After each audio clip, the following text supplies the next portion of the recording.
Hello दोस्तों, स्वागत है आपका हमारे यूट्यूब चैनल पे। क्लास 8 साइंस का chapter number 1 crop production and management, इसका एक पार्ट हम कर चुके हैं। अगर आपने नहीं किया है तो आप आई बटन पे क्लिक करके वहाँ पे जाके वीडियो देख सकते हैं। ठीक है, हमने एक पार्ट कर लिया है, आज हम इसका सेकंड पार्ट करेंगे। आज इस वीडियो में इस चैप्टर को ख़त्म कर देंगे। आइए स्टार्ट करते हैं। इससे पहले का जो भी था वो हमने पढ़ लिया था पहली वीडियो में। यहाँ से स्टार्ट करते हैं। Difference between fertiliser and manure. Fertiliser और मैन्योर होते दोनों खाद ही हैं, बस इनमें थोड़ा सा डिफरेंस है। वो क्या डिफरेंस है वो हम बता देते हैं। फर्टिलाइज़र होते हैं वो इनऑर्गेनिक साल्ट होते हैं, यानी कि केमिकल्स के द्वारा बनाया जाता है। मैन्योर क्या होता है, नेचुरली सब्सटेंस से बनता है ये, डिकम्पोज करके। ठीक है, जैसे कि कैटल डंक इसमें लिखा है, गाय का गोबर है, जैसे ह्यूमन बींग का है वेस्ट प्रोडक्ट है, या फिर पेड़ हैं उसके पत्ते वगैरह हैं, उन सब से मिलके ये बनता है। ठीक है, fertiliser is prepared in factories. Fertiliser है वो फैक्ट्रियों में बनता है। जो मैन्योर है वो कहीं भी गड्ढे में या खाद, जो भी कोई गड्ढा खोद के डाल देते हैं, कहीं पे गाय का गोबर भैंस का गोबर इकट्ठा कर देते हैं, खेत में इकट्ठा कर देते हैं, वहाँ पे भी ये बन जाता है। ठीक है, fertilizer does not provide any humus to the soil. ठीक है, ह्यूमस कोई भी फर्टिलाइज़र है ये कोई भी ह्यूमस प्रोवाइड नहीं करते मिट्टी को। मैन्योर क्या करते हैं, ये बहुत सारा ह्यूमस प्रोवाइड करवाते हैं सॉइल को। ठीक है, फिर आता है fertilizer are very rich. Fertilizers होते हैं उनमें बहुत सारा क्या होता है, प्लांट का न्यूट्रिएंट होता है, जैसे नाइट्रोजन, फास्फोरस और पोटाशियम होता है। ठीक है, जो मैन्योर होते हैं, जो देसी खाद होते हैं, वो कम होते हैं। उनमें जो ये चीज़ें हैं वो कम होती हैं, बस क्योंकि वो नेचुरली बनाया हुआ होता है, ये केमिकल के द्वारा बनाया हुआ होता है। ठीक है, अब कह रहा है टेबल 1.1 क्या करती है, हमें डिफरेंस बताती है फर्टिलाइज़र और मैन्योर के बीच में। अब ये बता रहा है कि मैन्योर के एडवांटेज क्या है, इसके मतलब फ़ायदे क्या हैं, जो हम देसी खाद बनाते हैं उसके फ़ायदे क्या हैं। The organic manure is considered better than fertilizers. ये कहता है कि जो हमारे फर्टिलाइज़र हैं, खाद यूरिया वगैरह डालते हैं हम, उनसे अच्छा होता है हमारा देसी खाद। वो क्यों अच्छा होता है वो बताते हैं। ठीक है, it enhance the water holding capacity of the soil. जो वाटर होल्डिंग कैपेसिटी होती है सोइल की, मतलब पानी पानी ज़्यादा देर तक मिट्टी में रुका रहता है। ठीक है, नमी नमी बोलते हैं जिसको, वो ज़्यादा देर तक रहती है मिट्टी में। It makes the soil porous porous due to which exchange of gases becomes easy. ये कह रहा है जो मिट्टी होती है उसके बीच में से क्या बन जाता है, रास्ता बन जाता है, क्योंकि पार्टिकल्स के, मिट्टी के पार्टिकल होते हैं जो उनके बीच में से, ताकि हवा पास होती रहे। ठीक है, it increase the number of friendly microbes. जो माइक्रोब्स होते हैं, छोटे छोटे बैक्टीरिया होते हैं, जो माइक्रोब्स होते हैं जो फसल को उगाने में मदद करते हैं, वो भी इसमें ज़्यादा मात्रा में हो जाते हैं। ठीक है, it improves the texture of the soils. मिट्टी की उर्वरकता को भी बढ़ा देता है ये। ठीक है, ये एडवांटेज ऑफ मैन्योर, ये क्वेश्चन आपसे पूछा जा सकता है 3 नंबर के क्वेश्चंस में। ठीक है, तो इस क्वेश्चन को जरूर लिखें, याद कर लें। फिर आता है इरिगेशन। इरिगेशन क्या होता है, इरिगेशन का मतलब होता है पेड़ पौधों में पानी देना, इसी को क्या बोलते हैं, इरिगेशन। ठीक है, all living beings need water to live. आपको पता है जितने भी जीव जंतु हैं, जीवित प्राणी हैं, वो उनको क्या चाहिए, जिंदा रहने के लिए पानी चाहिए।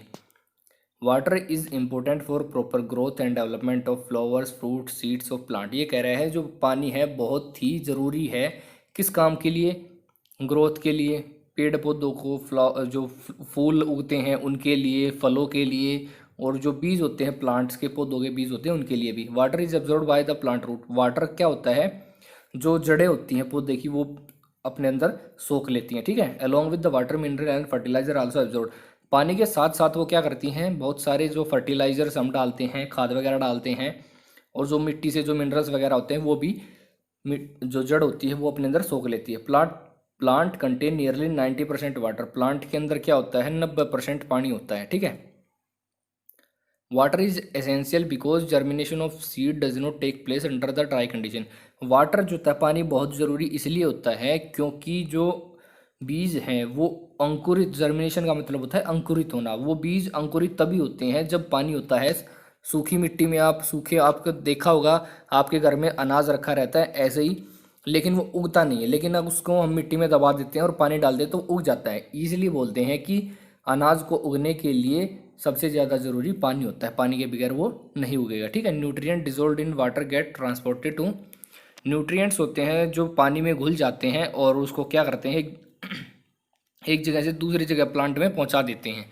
प्लांट के अंदर पतली पतली फाइबर्स होती हैं, पतली पतली नालियाँ होती हैं, आप बोल सकते हैं पाइप्स होते हैं, वो एक जगह से दूसरी जगह पे प्लांट के अंदर पानी और मिनरल्स होते हैं वो पहुंचा देता है, वो सप्लाई कर देता है, ठीक है।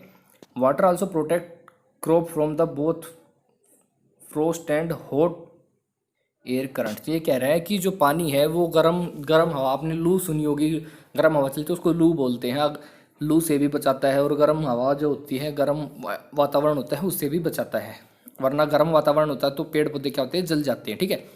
To maintain the moisture of the soil for healthy crop growth field have been to be watered. एक अच्छी फसल उगाने के लिए हमें क्या करना चाहिए, पानी रेगुलरली, यानी कि जब उसको ज़रूरत हो पानी हमें देना चाहिए, ठीक है। The supply of water to crop at different interval is called irrigation. ये कह रहा है जो फसल में हम पानी देते हैं टाइम टू टाइम, उसको क्या बोलते हैं, इरिगेशन। इसको इरिगेशन की आप इसको अंडरलाइन कर ले पेंसिल से अपनी बुक में, ठीक है। फिर कह रहा है the time and frequency of irrigation varies from crop to crop, soil to soil and season to season. ये कह रहा है कि जो पानी देने की जो प्रोसेस है, पानी देने की जो प्रक्रिया है वो बदलती रहती है। किसी फसल में ज़्यादा पानी आता है, किसी में कम आता है। मिट्टी, कोई मिट्टी ऐसी होती है जो पानी जल्दी पी जाती है, कोई मिट्टी लेट पीती है भाई, ठीक है। और सीजन टू सीजन, जैसे सर्दियों में कम पानी देना पड़ता है, गर्मियों में ज़्यादा पानी देना पड़ता है, ठीक है। In summers the frequency of water is higher. ये देखो ये बात बोल रहा है, गर्मियों में हमें ज़्यादा पानी देना पड़ता है, ठीक है। Why so it is so, क्यों देना पड़ता है ये तो आपको पता है, क्योंकि गर्मियों में क्या होता है, due to the increase in rate of evaporation of water from soil and the leaves. ये कह रहे हैं कि इवेपोरेशन हो जाता है, पानी उड़ जाता है, गर्मियों में पानी सूख जाता है। सूखने का मतलब क्या है, भाप बन के उड़ जाता है, और इस प्रोसेस को हम क्या बोलते हैं, इवेपोरेशन, ठीक है। और उड़ जाता है मिट्टी से, इसलिए हमें बार बार पानी देना पड़ता है गर्मियों में। सोर्स ऑफ इरिगेशन, अब पानी हम कैसे कैसे देते हैं वो देख लेते हैं। The source of irrigation are, कैसे देते हैं, वेल्स, कुओं से, ट्यूबवेल से देते हैं, पोन्ड्स, तालाब, जोड़ बोलते हैं जिनको, लेक्स, झील होती हैं, रिवर, नहरें, रिवर्स, रिवर्स नदियाँ, डैम्स होते हैं, बांध, कैनाल होती है, नहरें, ठीक है। अब आ जाते हैं पहले वाले पे। ये देखो भाई, ये है ट्रेडिशनल मेथड, ये था पुराना मेथड, मोट, इस मेथड को बोलते हैं मोट। सबसे पुराना मेथड ये पानी देने का, ठीक है। खेतों में पानी कैसे देते थे पहले, the water is available in wells and lakes and canals is lifted up by different method in different region for taking it to the field. पहले क्या होता था, कुएं में पानी होता था, एक बड़ा सा देख लेंगे, ये बर्तन है, इसको, ये बर्तन है, ये बर्तन है, क्या है आप देख सकते हो, बड़ी सी बाल्टी है, उसको बांध देते थे किसी जानवर के पीछे और इसको नीचे उतार देते कुएं में, ठीक है। कुएं में ये भर जाता, जब उस जानवर को खींचने के लिए बोलते, फिर उसको जानवर को मारते, फिर जानवर आगे चलता और ये ऊपर आ जाता, फिर उठा के इसको बाहर डाल देते। ऐसे पानी देते थे पहले भाई खेतों में, ठीक है। कैटल और human labour is used for this method. ये बोला ना, जैसे कैटल यूज़ करते थे हम, जैसे हाँ, बैल यूज़ कर लिया, घोड़े यूज़ कर लिए, कोई भी जानवर हम यूज़ कर लेते थे खींचने के लिए, ठीक है। So this method are cheaper but less efficient. ये मेथड सस्ता तो था लेकिन क्या था, लेस एफिशिएंट, मतलब पानी बहुत कम था, इससे बहुत टाइम लगता था, ठीक है। इसको बोलते थे मोट या पुली सिस्टम, और दूसरा बोलते थे इसको चेन पंप, ठीक है। अब आता है दूसरा, दूसरा क्या है, चेन पंप। ये देखो ये है चेन पंप भाई, ठीक है। ये दिखा रखा है, ये चेन पंप है, होता है, ये डेगड़ी होती है, इसमें क्या होता है, पानी ऊपर होता है, इस सिरे को पकड़ लेते हैं, इसको ऊपर उठा देते हैं ऐसे, तो ये पानी में डूब जाती है बाल्टी, और इसको नीचे कर देते तो पानी बाहर आ जाता, ठीक है, ऐसे। फिर आता है रैट। रैट आपने सुना भी होगा, गाँव में बड़े बूढ़ों के ना, जो बड़े बूढ़े हैं वो इससे पानी देते थे, रैट से, ठीक है। यहाँ पे ये ऐसे गोल गोल चक्कर काटता रहता था, फिर एक साफ्ट जुड़ी रहती थी ऐसे, नीचे देखो ये दिख रही है ना, ये साफ्ट होती थी, ये साफ्ट इससे जुड़ी रहती, ये यहाँ घूमता, फिर साफ्ट से ये ऐसे ऐसे घूमता रहता था, ठीक है। ये था रेड। अब क्या हो रहा है, pumps are commonly use for lifting water, diesel, biogas, electricity and solar energy is use to run this pump. अब कह रहा है कि बहुत, अब क्या हो गया, अब पंप आ गए हैं, ठीक है, पानी से देने के लिए मोटर आ गई हैं, अब उनसे देते हैं। कैसे देते हैं, उनसे क्या करते हैं, कुछ तो डीजल के इंजन है उनसे देते हैं, ठीक है भाई। इलेक्ट्रिसिटी बिजली की मोटर से देते हैं, या फिर सोलर एनर्जी से, यानी कि धूप से जो चलती है मोटर, वे भी दे देते हैं आजकल, ठीक है। ये पंप दिखा रखा है, देखो ऐसे मोटर है, ये कुएं में लगा दिया पाइप, ये पाइप से मोटर चलेगी और यहाँ से ये आ जाएगा बाहर, पानी चल जाएगा, फुवारे चल रहे हैं, देख लो भाई, ठीक है। Modern methods of irrigation help us to use water economically the main methods are used as follow. सबसे पहला मेथड है स्प्रिंकलर सिस्टम।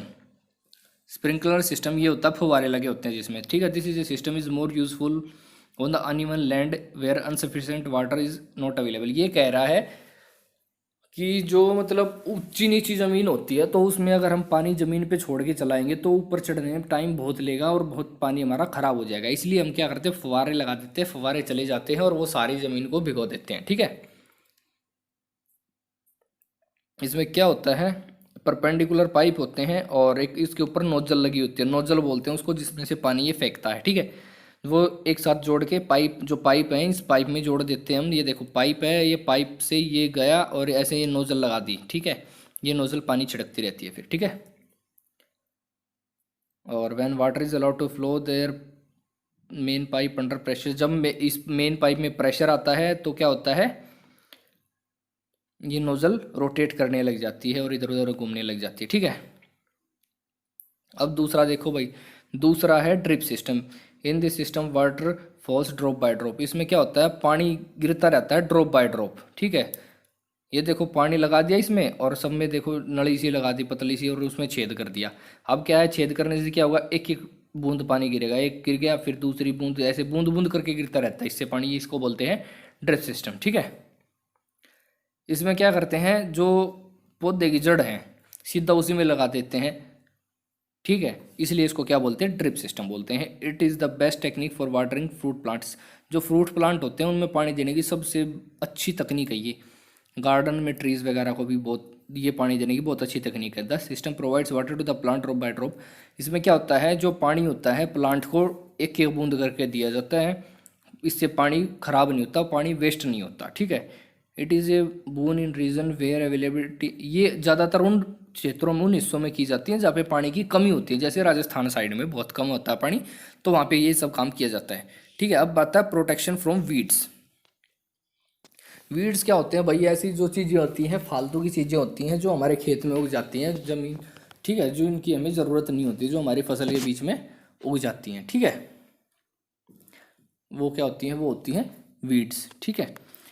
बुद्ध और पहेली एक खेत में गए और देखे, ते उन्होंने क्या देखा कि बहुत सारे अलग अलग प्लांट लगे हुए थे, ठीक है। देसी भाषा में जिसको बोलते अड़ंगा, मतलब वो चीज़ें जो फसल हमने उगाई हैं उससे अलग जो चीज़ें उग जाती हैं, घास फूस वगैरह, उसको बोलते हैं वीड्स, ठीक है। अब ये कह रहा है इन ए फील्ड, एक खेत में मैनी अदर अनडिजायरेबल, ऐसे प्लांट हैं जो अपने आप उग जाते हैं, ठीक है, जिनकी हमें ज़रूरत नहीं होती, उनको बोलते हैं वीड्स, ठीक है। उनको हटाने के लिए हम weeding, the removal of weeds is called weeding. Weeding process हम करते हैं कि उनको हम हटा दें, उनको उखाड़ दें कैसे भी, चाहे कोई दवाई वगैरह डाल ले या उनको हाथ से उखाड़े, कुछ भी है, उनको हटाने की जो प्रोसेस होती है उसको बोलते हैं weeding. Weeding is necessary, weeding बहुत ज़रूरी होती है। क्यों क्यों ज़रूरी होती है, क्योंकि जो मिट्टी में पानी है, जो न्यूट्रिएंट है, उसको क्या करते हैं, वो खा जाते हैं सारी को, और फसल को, हमारी को जो न्यूट्रिएंट है वो कम मिलते हैं, तो हमारी फसल अच्छी नहीं होगी, ठीक है। ये कह रहा है देखो, सम कुछ जो वीड्स होती हैं, कुछ जो घास फूस वगैरह होते हैं, उनको इंसान क्या करते हैं, हाथ से उखाड़ के फेंक देते हैं, ठीक है। और कुछ ऐसी भी होती हैं जो जानवरों के लिए और इंसानों के लिए पॉइजनस, जहरीली भी होती हैं भाई, इसलिए उसको उखाड़ना भी बहुत ज़रूरी है, ठीक है। फार्मर क्या करते हैं, बहुत सारी चीज़ें यूज़ करते हैं उनको कंट्रोल करने के लिए, ठीक है। टीलिंग बिफोर सोइंग, जैसे मिट्टी को खोदते हैं कोई भी फसल उगाने से पहले, ठीक है। तो उससे क्या होता है, उनकी जड़ें फट जाती हैं, जड़ों से वो जड़ें बाहर निकल आती हैं और वो सूख जाती हैं, ठीक है, जिससे ये उगने में सक्षम नहीं हो पाती और नहीं उग पाती हैं, ठीक है। दो, फिर ये कह रहे हैं the best time for removal weeds before the produce flower and seeds. ये कह रहे हैं जो वीड्स हैं, हमें सबसे जल्दी उसको हटाने का सबसे अच्छा टाइम कौन सा होता है, जब उस घास फूस के ऊपर उसके फूल और फल नहीं आ जाते, बीज वगैरह नहीं आ जाते, उससे पहले ही हम उसको उखाड़ देना चाहिए, ठीक है। जैसे हाथ से पकड़ के उगाड़ देते हैं, कट कर देते हैं उसको, उसके जड़ से उखाड़ के फेंक देते हैं या उसको कट कर देते हैं, या जब ग्राउंड के पास से काट देते हैं टाइम टू टाइम, ठीक है। This is done with the खुरपी, खुरपी से ये सब हम काम करते हैं। फिर खुरपी है, इसमें दिखा रखा है 1.2, यहाँ तो नहीं है, ठीक है। Weeds are also controlled by certain chemicals वेडिसाइड्स।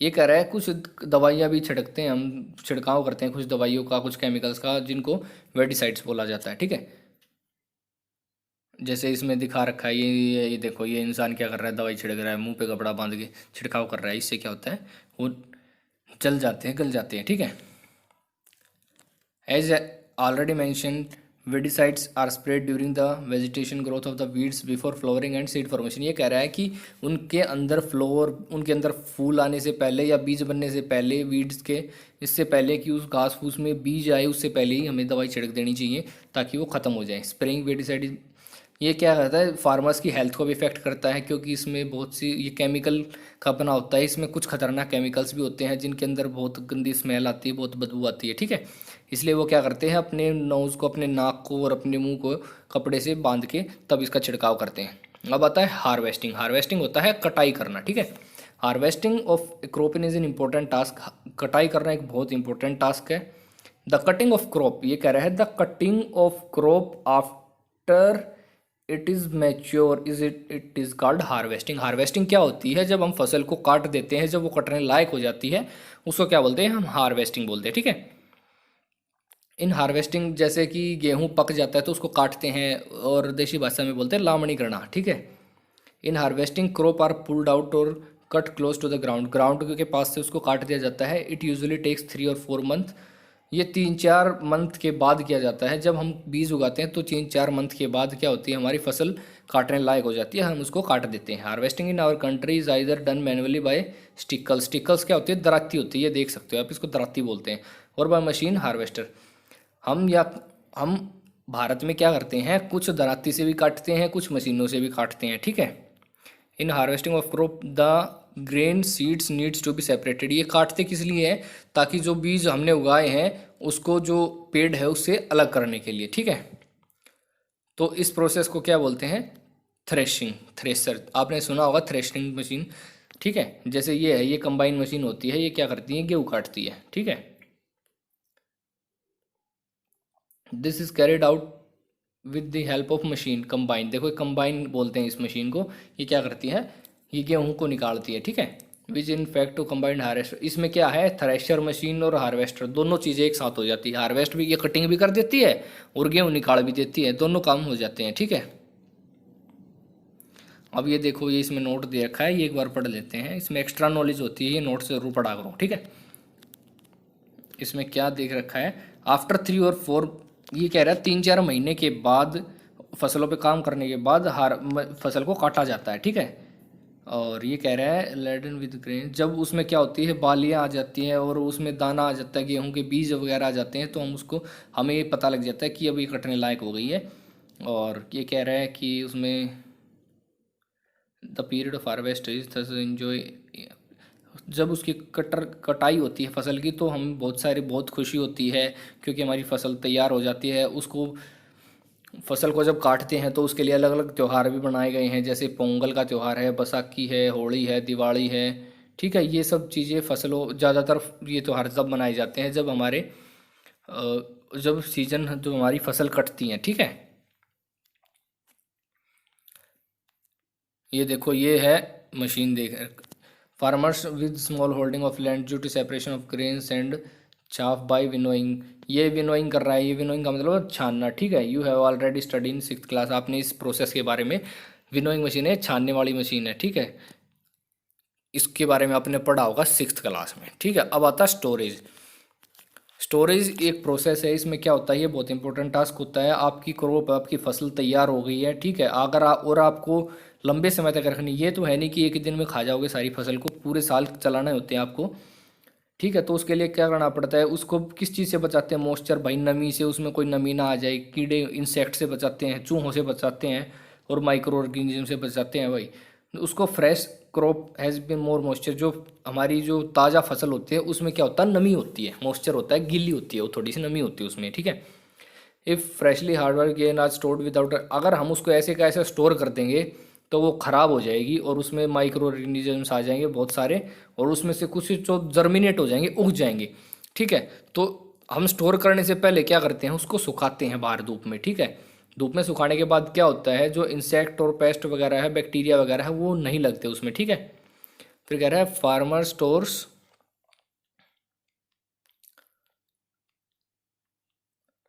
Grains in jute bag. Jute bags में फार्मर क्या होते हैं, उसको स्टोर करते हैं भाई गेहूँ को। जूट बैग क्या होते हैं, बोरी, आपने बोरी देखी होगी, ये देखो ये बोरियां हैं, ये बोरियां हैं, इन बोरियों में गेहूँ डाल डाल के ऐसे स्टोर कर दिया जाता है, ठीक है। बाकी आप देख सकते हो ऐसी, ये देखो ये टंकियां हैं, ठीक है, स्टोरेज करने के लिए। इनमें देखो, इनमें स्टोर किया जाता है, ये बड़ी बड़ी जो कंपनियां होती हैं उनमें स्टोर करने की बड़ी बड़ी टंकियां होती हैं, इनमें अनाज स्टोर किया जाता है, ठीक है। फिर अभी कह रहा है ड्राइड नीम लीव्स, ये कह रहा है कि बहुत सारी चीज़ें होती हैं जैसे वो ख़राब कर देती हैं, जूट बैग में डालते हैं। However the large scale of store is drone silos और ग्रेनरीज वगैरह में हम क्या करते हैं, इसको स्टोर करते हैं। उससे क्या होता है, चूहे और इंसेक्ट वगैरह कीड़े मकोड़े से बची रहती है। ड्राइड नीम लीव्स हम क्या करते हैं, सूखी नीम की पत्तियां भी जो इसमें स्टोर करते हैं तो इसके अंदर डाल देते हैं, ठीक है। क्यों डाल देते हैं, जिससे जो माइक्रो ऑर्गेनिजम्स हैं, जो छोटे मोटे कीड़े मकोड़े हैं, जो नीम की पत्तियां हैं, वो उनको उगने नहीं देती, वो पहले ही उससे मर जाते हैं, ठीक है। अब ये कह रहा है आपको ये टेबल बनानी है और इसमें सोर्स लिखने हैं।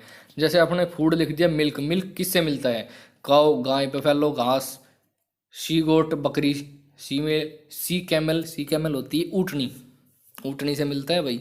अब फूड में आप लिख सकते हो कुछ और भी फूड, जैसे वीट लिख सकते हो। वीट कैसे मिलते हैं आपको, आपको फील्ड से मिलते हैं, खेतों से मिलते हैं, ठीक है, और वीट से ही मिलते हैं, वीट से ही वीट मिलता है, ठीक है। ऐसे ही आपको और भी दो तीन चीज़ों के फूड के नाम लिखने हैं। आपका क्या कहते हैं, जैसे वेजिटेबल्स है, वेजिटेबल कहाँ से मिलते हैं, प्लांट से मिलती हैं, ठीक है। ऐसे लिखनी है आपको, ये टेबल बनानी है। After completing this table you must have seen that like plant, ये कह रहा है अगर आप इस टेबल को पूरा करने के बाद देखोगे तो प्लांट एनिमल्स हैं, वो क्या है, वो अलग अलग तरह के हमें खाना पहुंचाते हैं, मिलते हैं, उनसे हम अलग अलग तरह का खाना मिलता है, ठीक है। Many people living in the coastal areas and consume fish, कुछ तटीय किनारों पर रहते हैं, जो समुद्र के किनारे रहते हैं, वो ज़्यादातर क्या है, मछलियाँ खाते हैं भाई, ठीक है। In the previous classes you have learned about the food that we obtain, पिछली क्लास में आपने पढ़ा होगा कि हमने पढ़ा था कि जो प्लांट्स हैं उनसे हमें कौन सा खाना मिलता है, जैसे फल सब्जियां गेहूँ वगैरह, ये सब प्लांट से ही मिलते हैं, ठीक है। We have just seen that the process of crop production involve the number of steps like selection of seed sowing etcetera. जैसा कि आप आपने हमने पढ़ लिया कि देखा है कि जो बीज है वो उगाने के लिए हमें बहुत सारी प्रोसेस करनी पड़ती है। पहले खेत को जोतना पड़ता है, फिर गेहूँ छांटना पड़ता है, कौन सा अच्छे किस्म का गेहूँ है, फिर ऐसी बहुत सारी प्रोसेस हमने देख ली है, ठीक है। Similarly animal reared at the home in farms so have to be provided with proper food. ऐसे ही जो फार्म वगैरह हैं उनमें क्या होता है, जानवरों को रखा जाता है, जानवरों को खाना दिया जाता है, उनको शेल्टर दिया जाता है, रहने के लिए छत या घर दिया जाता है, और उनकी देखभाल की जाती है। When this is done on a large scale this is called animal husbandry. और ये सब चीज़ें एक बहुत बड़े पैमाने पे की जाती है तो इसको एनिमल हस्बेंड्री बोलते हैं। जैसे भैंसों की डेयरी होती है, दूध की डेयरी होती है, तो उनको एनिमल हस्बेंड्री हम बोल सकते हैं, ठीक है। तो ये आपका चैप्टर ख़त्म हो गया है, ठीक है।